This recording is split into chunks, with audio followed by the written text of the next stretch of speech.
Salut les amis, j'espère que vous allez bien. Ouais, en ce moment il n'y a plus trop de vidéos et j'en suis désolé. Le souci c'est qu'on n'avait pas trop le temps et j'ai eu un petit problème avec mon logiciel de montage. Voilà pourquoi il n'y a pas eu beaucoup de contenu ces derniers temps. Pour les lives, vous inquiétez pas, on va essayer de vous en faire les week-ends si possible. Bref, parenthèse étant fermée, aujourd'hui petite vidéo Onitaku pour vous présenter un manga ou plutôt un anime très particulier qui m'a vraiment rendu nostalgique. Dans le sens où j'ai l'impression de regarder Hunter x Hunter. Ouais, vous avez bien entendu, Hunter x Hunter, faut le faire quand même. Donc voilà, sans plus tarder, laissez-moi vous présenter aujourd'hui Karakuri Circus.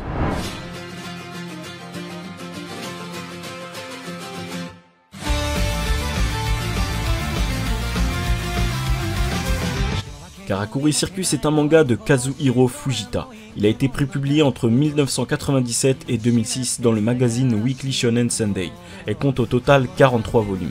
Ce qu'il faut savoir, c'est que très récemment, en octobre 2018, le manga a été adapté en anime par Satoshi Nishimura au sein du, désolé je sais pas comment ça se prononce, studio VOLN.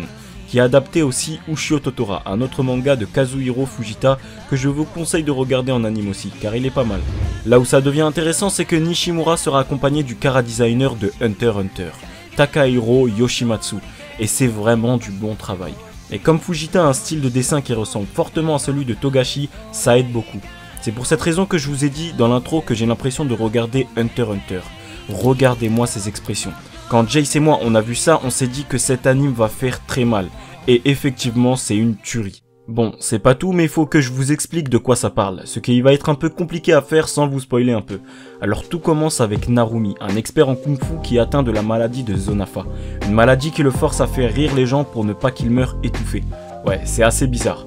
Il se fera sauver par un petit garçon portant une grosse valise appelée Masaru, qui rira ses blagues et le sauvera par la même occasion. Mais quelques minutes plus tard, des automates tenteront d'enlever le jeune garçon, et Narumi, qui pense avoir une dette envers lui, le sauvera à son tour. Ils finiront par arriver dans un cirque où Masaru cherche à retrouver une femme mystérieuse appelée Shirogane, qui a pour but de protéger Masaru grâce à une puissante marionnette du nom de Harley Quinn.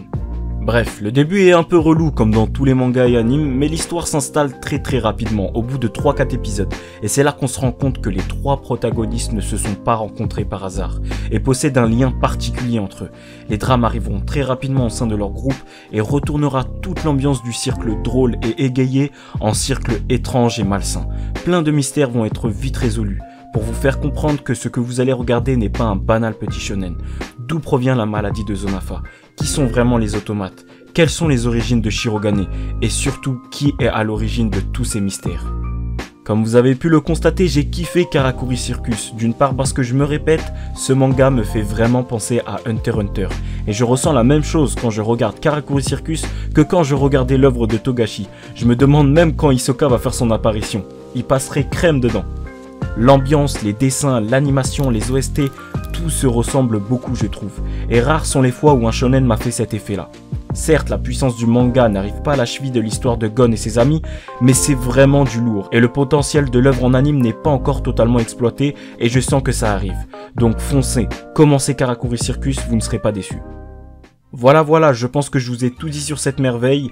N'hésitez pas à interagir dans les commentaires, abonnez-vous si c'est pas déjà fait et laissez un like pour nous soutenir, ça nous ferait grave plaisir. Sur ce, c'était l'Onibaku, ciao.